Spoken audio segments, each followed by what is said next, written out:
pleasure to speak and discuss about such an important matter for our society, history, and economy. And we are talking about culture. The cultural sector is one of the sectors which has suffered most in the COVID crisis. We all know this. And small organizations and young artists have particularly struggled. If the cultural sector suffered in the crisis, it follows that we must emphasize culture in the recovery.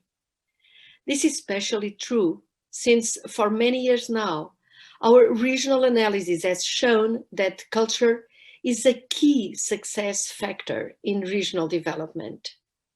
And for many years now, cohesion policy has invested in culture.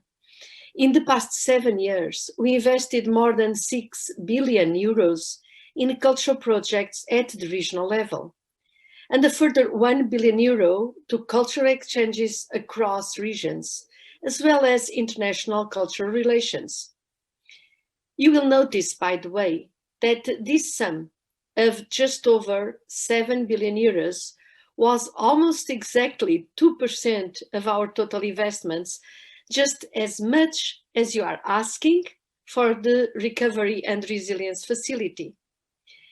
And we plan to do more in the new programs, which will start in the coming months, because we know that culture is crucial for regional development, and the special investment is needed following the crisis. We have created a new specific objective, a new priority for programming devoted to culture and sustainable tourism.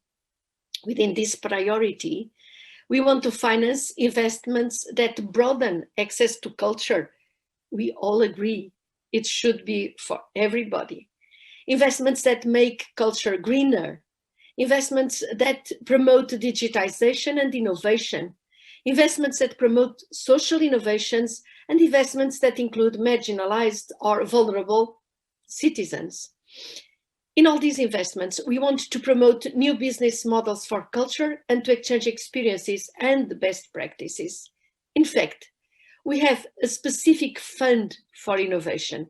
Our urban innovation or innovative actions are supporting cities to test innovative ideas in the field of culture.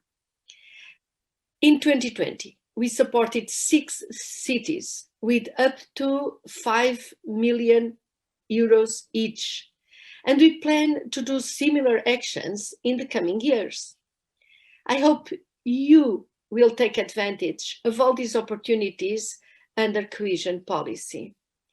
In this context, I must point your attention to the new proposal, the new European Bauhaus, because it offers the opportunity to put people at the center of the European Green Deal, to create a cultural movement for sustainability, beauty, and inclusiveness.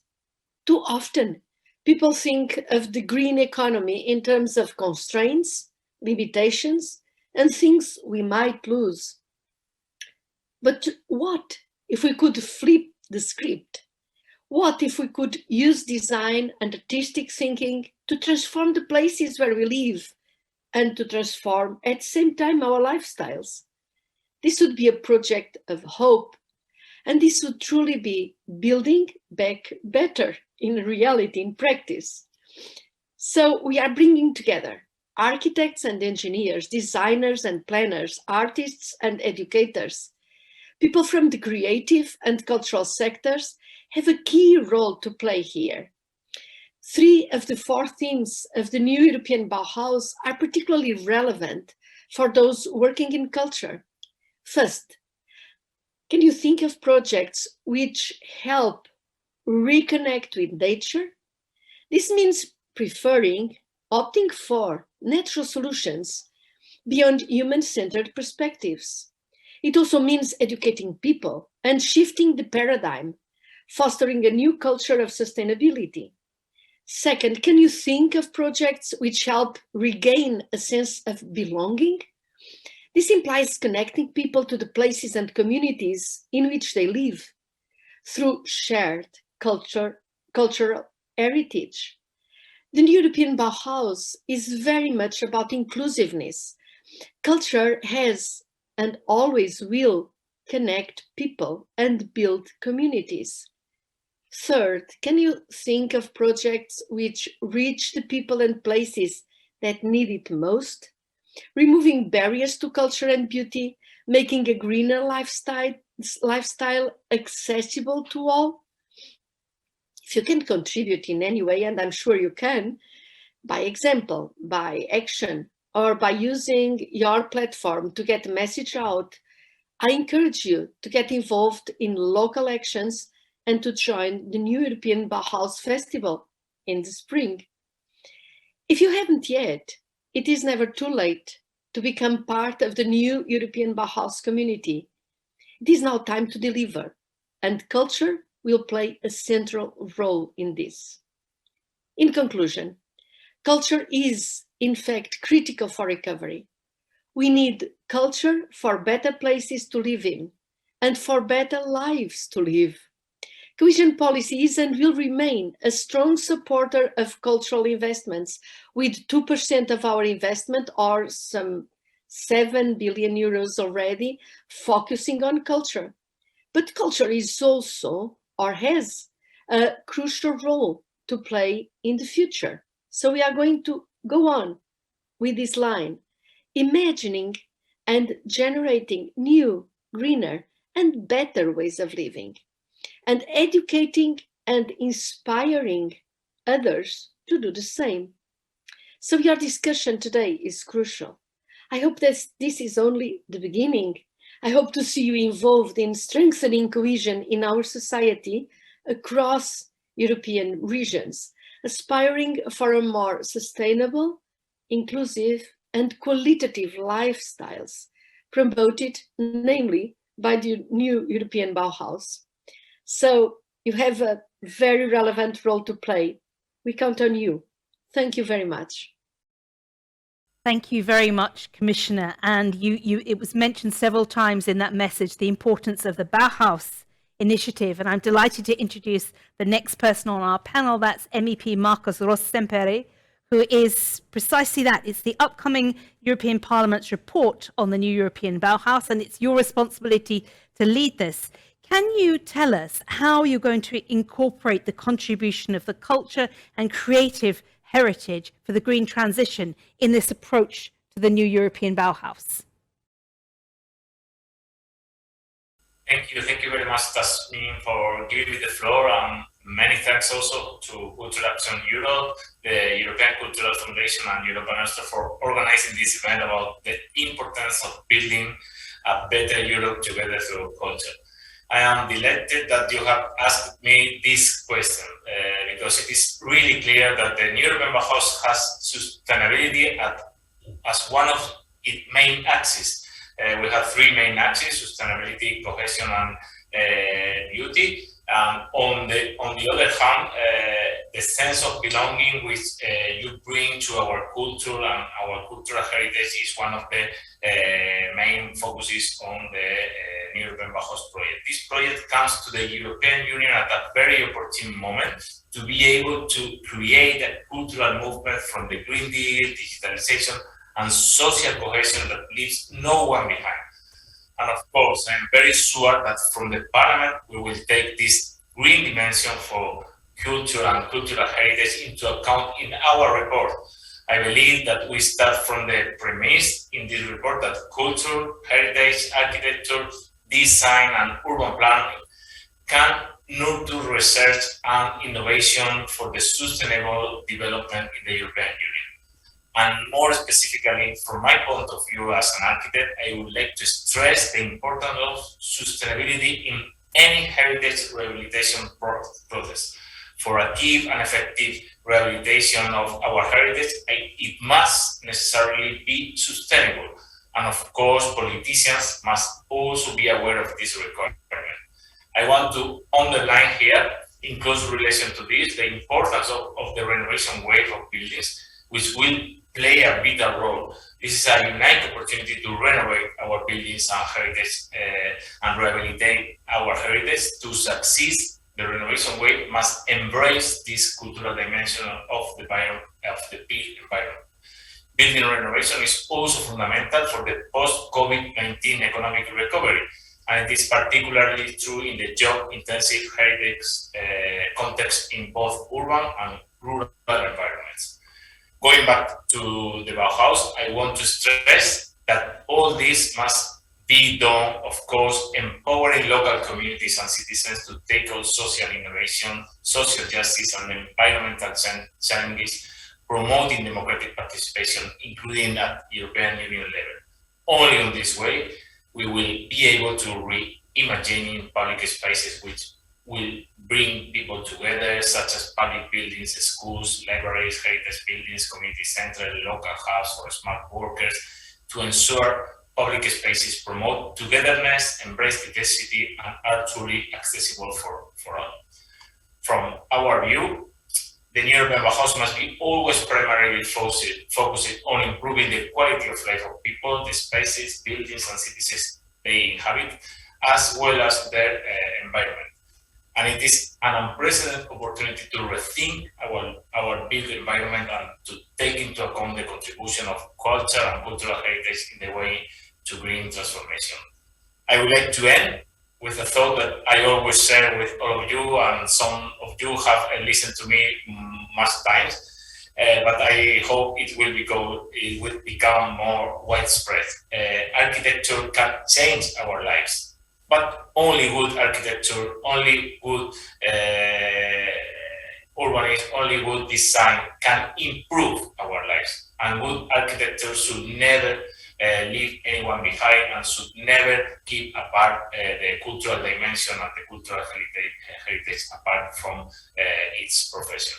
Many thanks for your attention, and I am at your entire disposal for questions or any doubts you may have. Thank you very much. I think I found that very interesting, Marcos, what you mentioned there, that yes, architecture can change, but only good architecture can improve. So I think this is key. We're going to now launch the second participation exercise with you on Mentimeter. And our question here is, what do you think is the main contribution of culture and cultural heritage for the green transformation? MEP Marcos Ros Sempere spoke about a number of different things. He spoke about public spaces. He talked about using the renovation wave to make sure what's built contributes to quality of life. He mentioned the importance of green spaces and spaces, community spaces for people to come together. So he's already highlighted a couple of areas, but we wanted to get a sense from you of what you think is the main contribution. And I can see that we're already getting contributions in from the audience, and we'll allow that to keep building as I bring in a next few people to speak. I'm delighted to introduce Sneška Quaedvlieg-Mihailović, the Secretary General of Europa Nostra. How do you think culture can be integrated into the priorities of the 2030 SDGs and the European Green Deal? What role can cultural civil society play in putting culture much more central, which is the title of our activity today? How can civil society make that happen? Good afternoon, dear Tamsin and dear Cultural Deal supporters. Let me first start by sharing with you a feeling of joy and excitement, because after what we have already heard from the highest representative of European Union institutions, I have a strong feeling that the Cultural Deal has already become a reality. But I will focus on the green dimension of the Cultural Deal. And of course, immediately want to say that if Europe is to deliver on the ambitions, huge ambitions of the European Green Deal, we all need to play our part, including the cultural and heritage world. And why? Because Europe's green transition will require, first and foremost, a cultural shift in our mindsets and lifestyles. In her today's opening speech, President von der Leyen said that the Green Deal is a new cultural project for Europe. Of course, this was definitely music to our ears. And we, the thriving heritage and cultural community, can and will help to achieve exactly that. And this was precisely also the message of our European Green Paper, putting Europe's shared heritage at the heart of the European Green Deal, which we published last March by Europa Nostra together with ICOMOS and the Climate Heritage Network with the support of the European Investment Bank. Our Green Paper shows that all areas of the Green Deal have strong cultural implications. Think of the renovation wave that Marco already mentioned, energy efficiency, farm to fork, to name but a few, and of course the opportunities offered by the visionary launch of the new European Bauhaus movement. I'm delighted that Ruth Reichstein, who is one of the leaders of this movement, is with us, and the two rapporteurs from the European Parliament and the Committee of the Regions are also joining our meeting. But let me share with you a simple yet important message from our Green Paper. Culture and heritage are a vital part of the solution, or to put it even more directly, the Green Deal needs culture and heritage to succeed. From reusing heritage buildings to using traditional agricultural know-how or traditional building materials and techniques, we all know that culture and heritage can support the transitions toward a healthier, greener, fairer, and more beautiful future. But for this potential to be unleashed, all climate and sustainability strategies must incorporate social and cultural aspects, from urban and regional development, the circular economy, to green diplomacy and even mobility. Conversely, climate considerations need to be mainstreamed into all culture and heritage policies and actions at all levels. And this is also the strategic goal for our respective work, leading to the COP27, where we shall hopefully achieve also at global level with European leadership some tangible results in our area. Europa Nostra, as the European voice of civil society committed to cultural heritage and as Europe's regional co-chair of the Climate Heritage Network, together with our cultural deal partners, Culture Action Europe and European Cultural Foundation, stand ready to help build a robust common platform to mobilize Europe's culture and heritage community for transformative climate action. And we indeed need to build a true global winning coalition for culture, heritage, and climate action. A coalition to which Europe, with its soft power and expertise, should make a significant contribution. And this is why we, the representatives of cultural and heritage professionals and volunteers, are delighted to welcome the active participation of all EU institutions in today's policy conversation and look forward to further intensifying and deepening our joint efforts.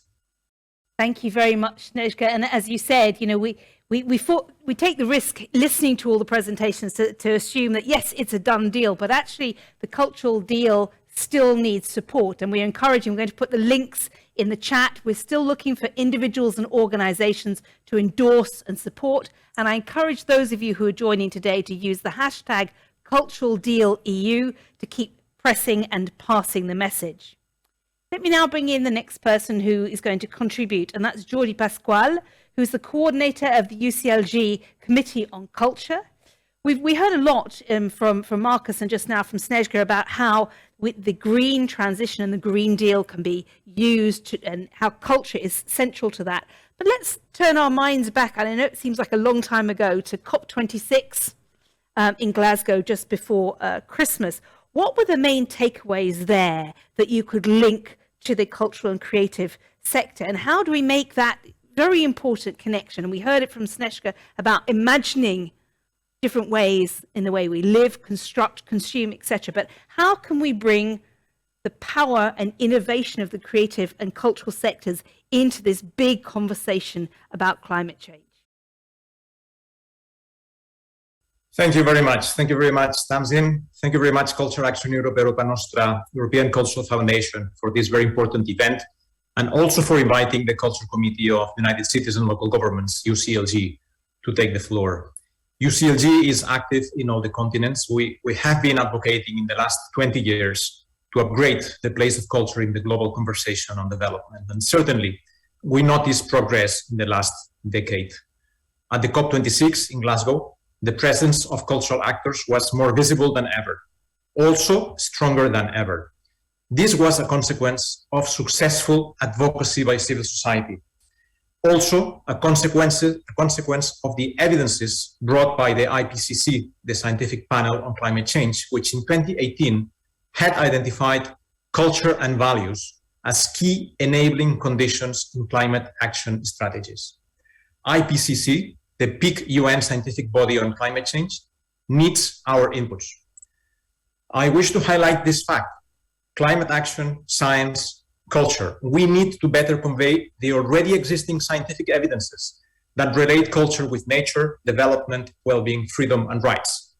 We also need to be critical, though, and identify narratives and programs, cultural narratives and cultural programs that are unsustainable. If you want to know more on culture and climate change, we invite you to read the Climate Heritage Network Manifesto and the UCLG report that I will post in the chat. Now, let me go further and convene some ideas, 3 ideas, to upgrade the place of culture in the global conversation on development. They are looking at Mondiacult 22, the UNESCO Conference on Cultural Policies for Development that will take place in September this year. 3 ideas from long-term to short-term. 1, the long-term, a global agenda on culture based on cultural rights. Only if we explicitly link cultural policies to human rights-based development, we will be able to protect and promote fundamental freedoms, guarantee the right of all to participate freely and fully in cultural life, as well as make evident the interconnections among cultural rights and civil, political, social, economic, and environmental rights. We need to close the gap between sustainable development and culture, and consolidate culture as the 4th pillar, as we recall in our Izmir Declaration. Second, in the achievement of the SDGs since 2015, we are obliged to mainstream culture in a scattered fashion here and there. This is not enough.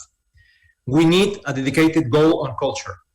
This should be a reality in the post-2030 development agenda. This is, we believe, the best way we cultural actors can assume concrete and measurable responsibilities. And it is also the best way we are empowered. A goal that includes targets related to memory, heritage, creativity, diversity, and knowledge. As the campaign Culture 2030 goal is recalling, a dedicated goal would not prevent culture from also being considered as a cross-cutting element in other goals, as SDG 5 does not prevent feminism to be involved in the delivery of the other 16 goals. Third and final, while this culture goal is not a reality yet, we, the cultural actors, need to urge national governments to multiply the presence of cultural policies and actors in the national plans to achieve the SDGs, and to become, in these processes, accountable to the national and subnational cultural ecosystems they serve. This needs to be reflected in the voluntary national reviews, VNRs, that nations are delivering every spring to the UN High-Level Political Forum. In a nutshell, we need to be realistic, feel our power, commit with our communities, and be bolder. Thank you very much. Excellent. Thank you very much. Words to live by, I think. Commit to our communities and be bolder in our visions. I'm delighted to now introduce MEP Salima Yenbo, who's from the Green EFA group in the European Parliament. We've just heard there about Europe having pride in having a significant culture and creative sector. Can Europe become the global leading force for sustainability and climate action by using its culture and heritage? Merci beaucoup, chers collègues. Je parle en français du coup et je crois que Sneška va faire la traduction, un résumé à la fin. Je vous prie de m'en excuser. J'essaie d'aller droit au but. C'est vrai que l'UNESCO a identifié le changement climatique comme la plus grande menace pour les biens naturels du patrimoine mondial, ainsi que pour les monuments touchés par des conditions climatiques extrêmes, sans compter les effets désastreux sur les communautés entières dans le monde qui disparaissent avec leur précieux bagage culturel de tradition, de langue et d'art immatériel. Il est clair donc que le défi écologique ne peut être relevé que si nous adoptons une approche plutôt transversale. Lorsque nous parlons de transition écologique dans le domaine de la culture, nous ne devons pas oublier que nous sommes confrontés à une double dimension. D'une part, la durabilité culturelle qui s'intéresse au rôle de la culture et des œuvres culturelles pour informer et pousser vers des sociétés plus durables et responsables, mais aussi d'autre part, la durabilité des pratiques et des modèles culturels et artistiques, que ça soit de la conservation du patrimoine culturel jusqu'à l'utilisation de matériaux et de moyens durables. Et je pense qu'il faut revoir une reconceptualisation de l'organisation d'événements de manière écologiquement durable, en réduisant autant que possible l'empreinte carbone de ces événements. Et du coup, comment l'Europe peut soutenir les acteurs culturels dans la transition écologique? Et je vais rappeler quelques points sur ce qu'a fait la commission culte sur ce sujet. Donc, grâce à mon initiative, le Parlement européen a voté un rapport sur le verdissement des programmes de l'Union européenne, notamment Erasmus+, le corps européen de solidarité, et ce qui nous intéresse aujourd'hui forcément, Europe créative, qui, comme vous le savez, est la principale source de financement de l'Union européenne pour les arts et la culture. Et pour la première fois dans l'histoire de ces programmes, on a mis en place des indicateurs pour mesurer les progrès dans la réduction de l'empreinte écologique du programme et sa contribution aux objectifs climatiques de l'Europe. Donc ça a l'air d'être simple, mais c'est vraiment historique dans ce cadre-là. Et non seulement on invite les créateurs culturels à nous aider à sensibiliser le public, mais aussi les acteurs culturels à penser aux questions environnementales lorsqu'ils planifient leurs activités. Mais d'un autre côté, on demande aussi à la Commission d'aider les opérateurs les plus modestes à faire face aux contraintes auxquelles ils sont confrontés. Alors, le dialogue et l'échange entre les institutions et les secteurs culturels et créatifs sont vraiment cruciaux dans ce domaine pour bénéficier au secteur, mais aussi aux citoyens qui participent activement à la co-création de cette nouvelle approche. Et je crois que vous l'avez dit juste avant, le nouveau Bauhaus européen va complètement dans ce sens. Mais c'est un peu le message que j'ai envie de faire passer, c'est que ce n'est pas le seul moyen de réconcilier l'art et la culture avec l'action climatique et la durabilité. Le changement climatique est une question transfrontalière, tout comme la culture et les relations culturelles. Et les deux, selon moi, devraient être au cœur des relations extérieures de l'Union européenne. Et c'est une des raisons pour lesquelles je me fais personnellement la promotrice de la diplomatie culturelle dans les relations extérieures de l'UE. Et c'est vraiment un outil qui est un peu mis de côté et qui est à cheval sur plusieurs commissions. Et cet outil de soft power que d'autres sociétés savent la puissance que ça peut avoir. Il y a aussi le tourisme qui peut et qui doit être un instrument de diplomatie culturelle. Donc là, il s'agit forcément de pousser vers un tourisme durable et puis une intégration dans la conscience climatique, dans nos politiques nationales et internationales du tourisme et des transports. J'en arrive à la fin, je vois qu'il y a des sourires. L'action climatique et la protection de l'héritage culturel vont, selon moi, de pair. Et quelque part, il faut surfer dessus, il faut profiter de l'une pour trouver des solutions aux problèmes de l'autre. Je vais conclure en annonçant que cette année, la commission culte du Parlement produira une étude que j'ai proposée sur justement le changement climatique et la protection de l'héritage culturel. On ne sait pas encore quand est-ce que ce sera, mais ça devrait être bientôt. Voilà, merci beaucoup. Thank you very much, Salima. And as you mentioned, we're going to invite Sneška to give a brief recap of the elements that you shared for those who are not French speakers. Sneška, please go ahead. I will do my best. Salima Yenbu started by recalling UNESCO's work on drawing attention of the problems of climate change for world heritage and monuments, historical buildings that are affected by climate change, but also referring to the entire communities, local communities, to their traditions and immaterial heritage that is also under threat by climate change. She also insisted on the transversal approaches when we speak about the ecological challenges. And in fact, that when you speak about sustainability, she said that we have two types of sustainability that we have to focus. One is the sustainability, sort of cultural sustainability that contributes to the sustainability of our society. And on the other side, it is also sustainability of the practices, the cultural practices, also, for example, when it comes to conservation of cultural heritage. She spoke of the need of the necessity to invest in traditional materials, techniques, and in that sense to transform these practices into more ecologically sustainable practices. So then when it comes to the question how to do that, Selima Yanbu recalled an important report that was adopted prepared by the Culture Committee of the European Parliament upon her initiative, the report on the greening of cultural and related programs like Erasmus, European Solidarity Corps, and of course the Creative Europe program. And that report had come up with some indicators how to measure the green practices of the cultural world.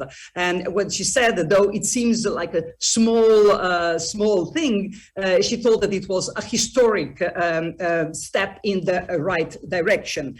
But also she said that when we think that all cultural operators need to become green and their practices greener, that it is important for the European Union to help smaller operators who have less means in order to do that transition.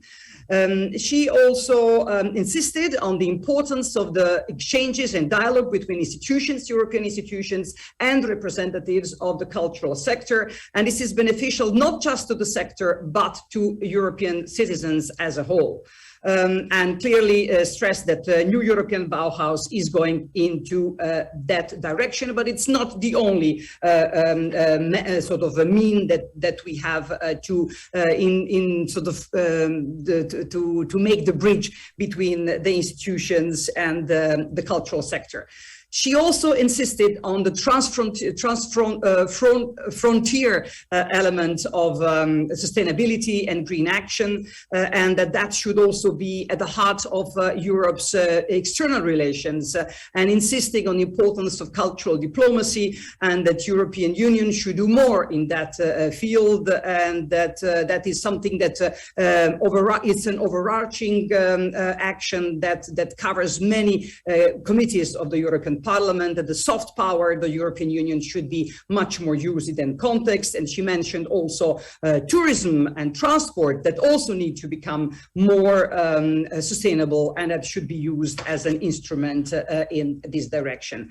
And last but not least, she mentioned that upon her initiative, there will be a study that the European Parliament will be doing on the relationship intersection between climate change and climate action and protection of Europe's cultural heritage, and clearly insisted on that importance of that intersection. I hope I have done justice to the excellent contribution by Salima. You have, thank you. It was very clear. And thank you very much for setting out in detail the different processes that the MEP Selima Yanbu took us through. Now, we asked you a question at the beginning of this session, and we asked, what do you think are the main contributions of culture and create cultural heritage for the green transformation? Here's the results. And you can see very clearly in the center, we've got the tradition, the values, the awareness, but we've also got sustainability, regeneration, imagination, inspiration, and innovation sitting there at the heart. So you can see that people are seeing that the connection to the heritage, the traditional values and the past, as well as the possibility to imagine and inspire something different as we look forward to rethinking, writing a new chapter in the European and the human story as we look at the green transition. So let me invite a few people to come in and comment on what they've just heard. And the first person I'd like to invite is Ruth Reichstein from the European Commission, the I.D.E.A Advisory Board to the President on the European Green Deal and the new European Bauhaus. Now, we've talked a little bit about the new European Bauhaus and how this is a much needed soul for the European Green Deal because it connects to humans and their relationship to the environment. Do you think that the core values of sustainability, inclusiveness and beauty that you find in the new European Bauhaus, and that connects to our shared culture and heritage, are they properly mainstreamed across EU policies and programs, and particularly funding mechanisms? Because, of course, we started our session today by saying we have a call for 2% and we haven't met it yet. Yeah, thank you very much. Thank you very much for the invitation, and thank you very much for this interesting inputs so far. And I almost understood when you introduced me I.D.E.A instead of I.D.E.A, and I was thinking that, well, that's not really the culture we are talking about today. But it's tricky, you know, to react to what you just put on the table, because it's so many different things and so many interesting avenues. But I think what it shows is that there is one thing which I think is in common of culture and the Green Deal, if you want so, which is that it both should be part of everything that we are doing, and that this should really be, in a way, mainstreamed and part of all the policy that we are developing, because in the Green Deal you have the necessity to fight against climate change, which is a threat to humanity, and in the culture you have what the human being needs most, which is emotion and the sense of belonging and a history and so on. So I think that became again very clear in the event today, and that's why also your work is so important and also very much appreciated, as you understood also from her message earlier by the President of the Commission. Going back a bit to your questions and also to link it again a bit to the new European Bauhaus, the big challenge is, I think, to reflect on how to do that concretely. In your cultural deal, you already give some very good ideas there, but we feel it still very much as a challenge that even in a project like the European Bauhaus, where the president said very clearly, well, this is a cultural project, this is there to bring the European Green Deal closer to the citizens with the help of culture and creativity, it is in a way difficult to make this happen in practice, and also because culture is also so, there is not one culture. There are so many different aspects of culture, and that goes from art to architecture to the creative industries to we could name so many more. And everybody has also a kind of slightly different understanding of what culture means and what we should do with it. What we try to do is already to reach out much more to these communities and various communities, as I just said, and also to try as much as we can in the calls that are now dedicated to the European Bauhaus to have this more holistic approach, to not say, okay, this is a call, only for cultural projects, or this is a call only for green projects, but to really combine under this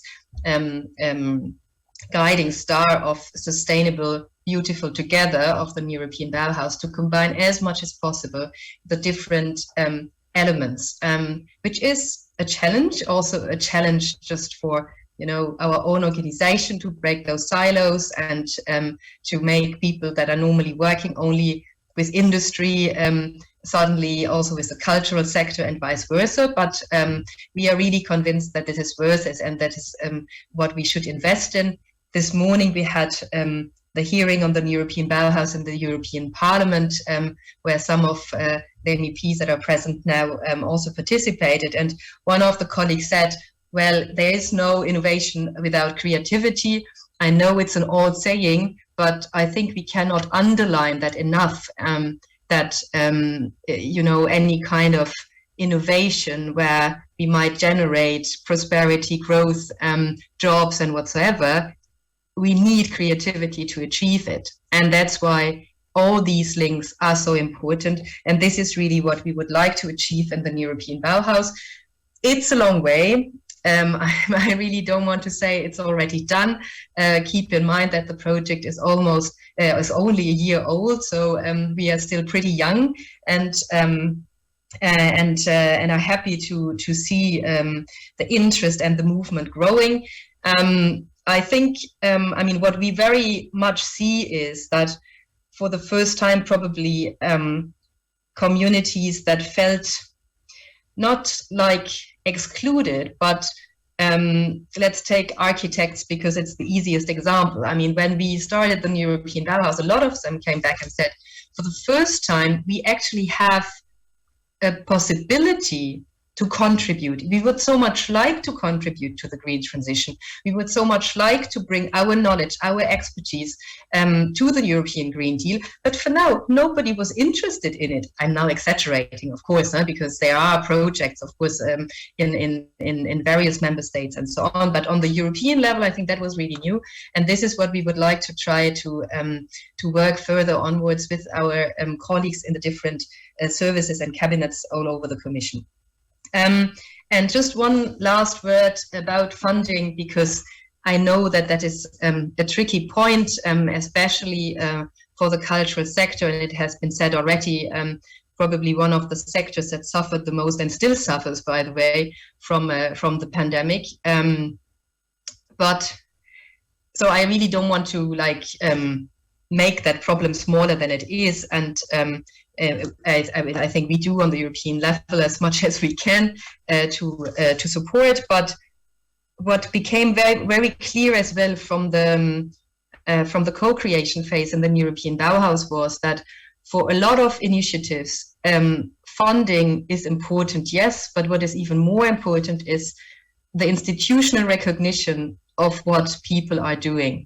And I think this is something that is very much underestimated, and where we can, and where I say we, I really mean all of us in our different roles, be it as an MEP, be it as a huge network like Europa Nostra, be it as a scientists or as politicians and working for the European institutions. There we can really make a difference, because sometimes it's really more about giving visibility and recognition to projects than about giving money. So voilà, I could continue forever. I stop here. Sorry for being a bit long. And I just want to encourage you again to continue your great work that you are doing, and very happy to continue the collaboration with a lot of you in the Bauhaus and in the Green Deal framework. Thank you very much. Thank you very much, Ruth. Let me invite MEP Iskra Mihaylova from Bulgaria, from the Renew Europe group. We've been talking about the New European Bauhaus initiative, and we've also heard about the renovation wave and that cities and regions are being transformed. So let me ask you how the New European Bauhaus can support the sustainable development of Europe's cities, and where's the space for the cultural sector to take part in this conversation? Hello, thank you. Thank you for the invitation and an opportunity to share my thoughts about all these we discussed today. It is impressive how many and interesting and creative people are involved in the idea of the cultural deal and the role of Bauhaus in this concrete question for the development of the cities and regions in Europe. First of all, I'd like to mention that probably the idea of New European Bauhaus is getting so popular, more and more popular, just because this is the answer to the expectations of the European citizens.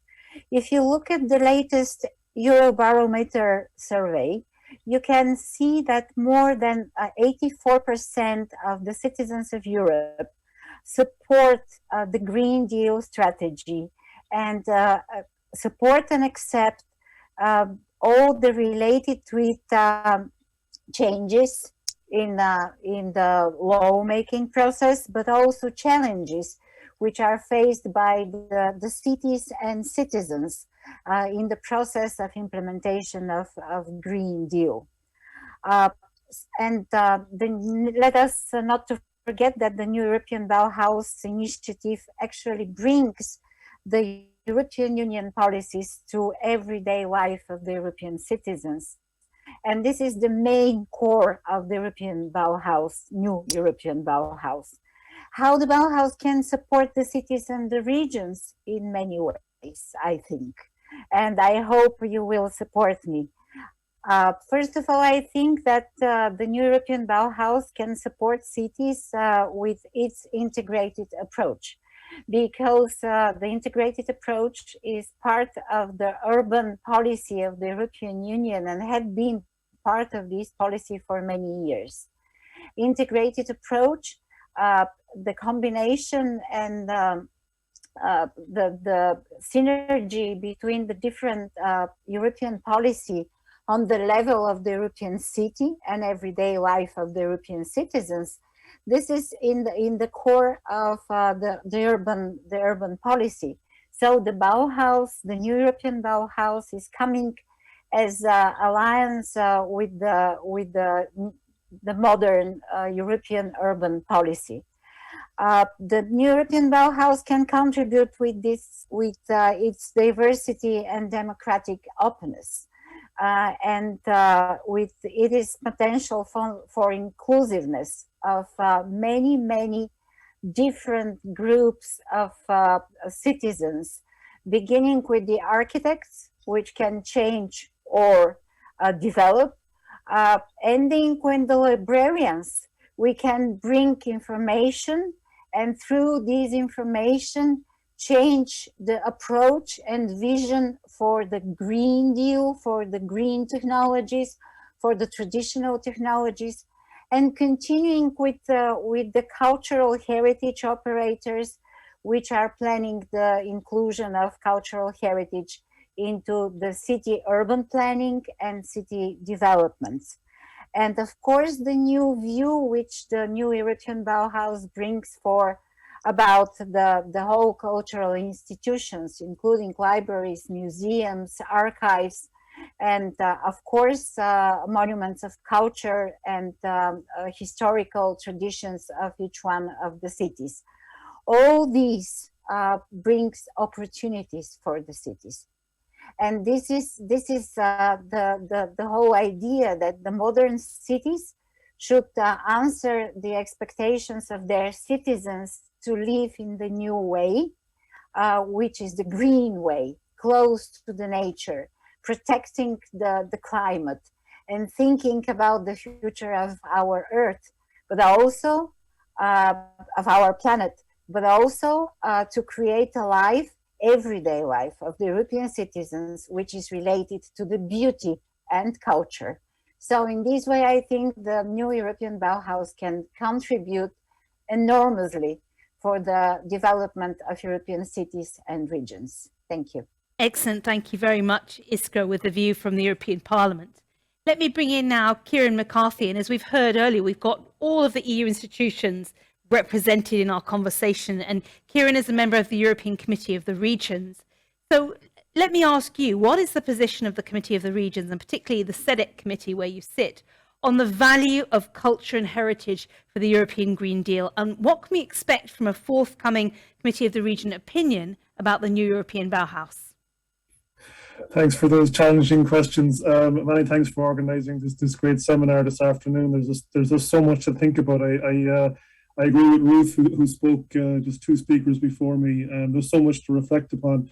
I think the Committee of the Regions has gone on its own journey in the last 2 years. So as we started a new mandate 2 years ago, and we were just coming out of the European Year of Cultural Heritage, and the committee had done a lot of work on that. And then the Green Deal document came along, and that swept us on another journey. And what has been interesting kind of over, I suppose, coming out of the Cultural Heritage Year and looking at the Green Deal and now going into the new European Bauhaus, that like we are recasting narratives. I think it was I really like that term that I.D.E.A actually used at the start of the seminar. I think we all seem to be on a different race or a different set of narratives. Like the Committee of the Regions, we do culture and we do cultural heritage well. And I mean, if you look back at all the different opinions the Committee of the Regions has done over the years, like at least every second year, there's a strong opinion on something that we comment on. And I think but now we're ready for the new European Bauhaus. I think if the new European Bauhaus came 2 or 3 years ago to the Committee of the Regions, I'm not too sure would we be ready for it. And I say that because I've been on the COR for about 7 years. And I think I could also say perhaps it's probably a question to some of the people on the call, which is, would your organization be ready 2 or 3 years ago if NEB or New European Bauhaus came along? For us, I mean, for me, I've been spending the past, I suppose, 4 months looking at the new European Bauhaus and trying to unpack some of its ideas. I've spoken to a number of stakeholders, including Europa Nostra. It's interesting, every stakeholder I've spoken to has nearly handed me like a 100-page report of best practice examples of things they've been working on for years, like Bauhaus related kind of topics. There's a huge energy and groundswell as support out there. Some people have kind of described Bauhaus to me as a beautiful creature, but a vague beautiful creature. They want to know more about it. I've spoken to organizations that have just grabbed Bauhaus and ran with it as much as possible. Somebody spoke there earlier on about architects really being engaged with Bauhaus, and yes, they are. That's my experience. I've spoken to Housing Europe, for example, have grabbed it and ran with it. I spoke about Europa Nostra and other cultural heritage organizations grabbing it and running with it, and not really knowing where the end result is yet, because it really hasn't gone through the formalities of Parliament. But just everyone seems to want to do it. So Ursula von der Leyen and others have touched upon something that people want, or perhaps what citizens want and need on the ground. We do have a number of areas of concern, which I'll just run through very quickly. I mean, my draft opinion runs to 70 points. It runs to 70 points because I can't write beyond 70 points in a draft opinion for the Committee of the Regions. We could have ran on, and so there's like 70 suggestions, 70 concerns. There's no way I can share 70 concerns. And I see, Tasman, you've just popped up. But for us, just very, very briefly, we do have concerns that like local and regional authorities really need to be involved in this, and they are struggling on the ground when it comes to finances. The pandemic really has affected people on the ground. I know I was also at the discussion this morning in the European Parliament with the I.D.E.A and Culture Committee, and there was a big discussion there on financial resources for this. I mean, I've got a question myself: is this a program or is it a movement? Like it was a movement 100 years ago. If it's just a program, it's different. There are two different animals, I think. We need indicators. We need to upscale prototypes. We need to make it not just another kind of top-down project. We really need to bring forward these best practice examples. And my last point is that one of the things I mentioned this morning, and I suppose organizations that I'm a big fan of, is things like URBACT, European Territorial Cooperation Programs like Interreg, Horizon 2020, urban agenda partnerships, the cultural capitals, the EUI capitals, the European Green capitals, the EU presidency's urban charters, Horizon Europe charter, Europe missions.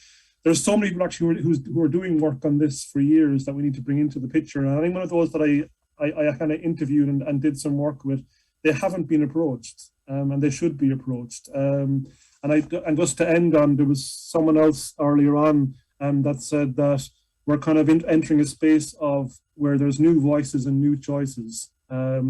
Perhaps people in the past never had their voices heard, and all of a sudden, like, they're now deemed as new voices or new choices. But I think we're certainly in a very, very interesting space to bring all voices and choices around the table.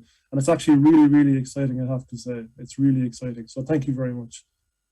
Thank you very much, Kieran. And we look forward to reading your report. And I appreciate that even if you're only allowed to put 70 points, it will already have a lot packed in it. And I think you've seized on something, which is that it's a direction of travel, and a direction of travel a lot of people have been thinking about, reflecting on in their own corners. But suddenly this is creating a momentum. And even if it's not clear what animal it is, whether it's a movement or a program, it's clear that this is where people want to go. We want our public spaces to be more welcoming, more accessible, more diverse, and better ways to connect people. We understand the value now of green spaces and the importance of architecture that supports mental health rather than creates loneliness and isolation. So all of these different strands are coming together, and the question is how it gets woven in, and how culture and creativity is given a role in exactly that, weaving these narratives together. Now, I'm sure our chat has been really lively. So let me invite Loredana Aldana Ortega from Europa Nostra to just give us some of the insights of what you've been seeing, and that I'm sure has been a very lively exchange.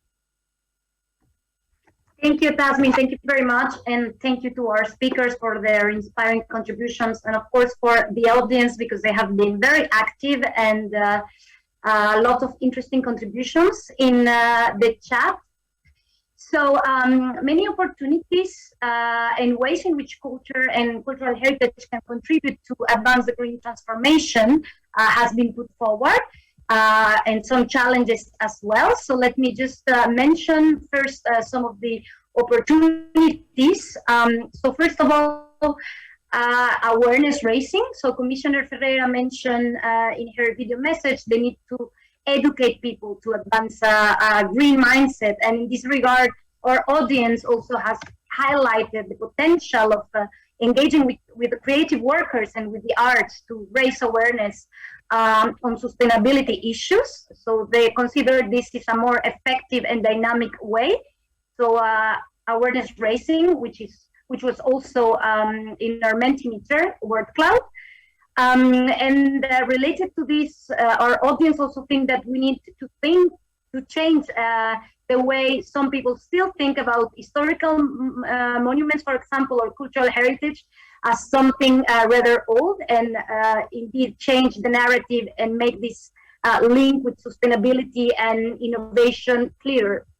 Another important aspect is the potential of culture, heritage, and the arts to send a positive message, especially to the young generation who are very concerned with the climate emergency. Indeed, a recent Eurobarometer published just last month shows that climate change is one of the top worries of European youth.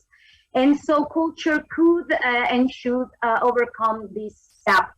Another opportunity is in terms, of course, of digitalization. Also, as shown by the COVID pandemic, the rapid digital transformation of the cultural heritage and culture sector has taken place, and we should capitalize on this digital shift to modernize and decarbonize the cultural industry, as happens with any other industry or activity. Another opportunity is research and innovation. So no innovation without creativity, our audience says. And we also have some comments regarding the key role of research and innovation in the Green Deal, and suggestions that cultural heritage and culture should be included in this picture. And here I like to recall Commissioner Gabriel address and the importance she put on Horizon Europe and in a dedicated cluster for culture.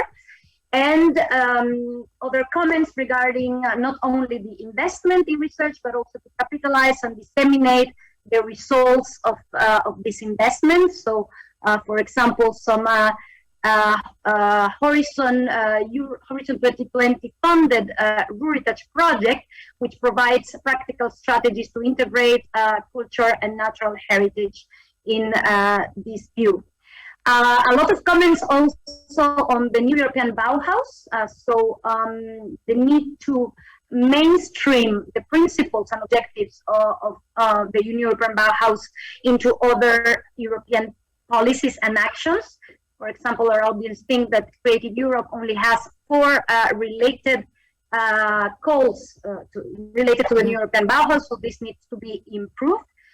And finally, of course, the importance of mainstreaming. So mainstreaming culture in every sustainability and climate action, from the smart specialization, innovation, or sustainable development. So this echoes also what Sneška was mentioning in her address. And last but not least, challenges or trades-off were also mentioned. So for example, the need to reduce greenhouse gas emissions of mobility versus the need to stimulating cross-border cultural exchanges, which remain, of course, important. And this is why the greening of mobility programs mentioned by MEP Salima Yimbu is so important. Also, they need the final point. They need to put pressure on the corporate world because, of course, public funding alone will not be enough, and the private sector needs to be on board in financing the green transition and ensuring just transition as well. Excellent. Thank you very much, Loredana. I don't envy you the task of scrolling through the huge number of contributions, because I'm sure our speakers sparked lots of ideas from the audience.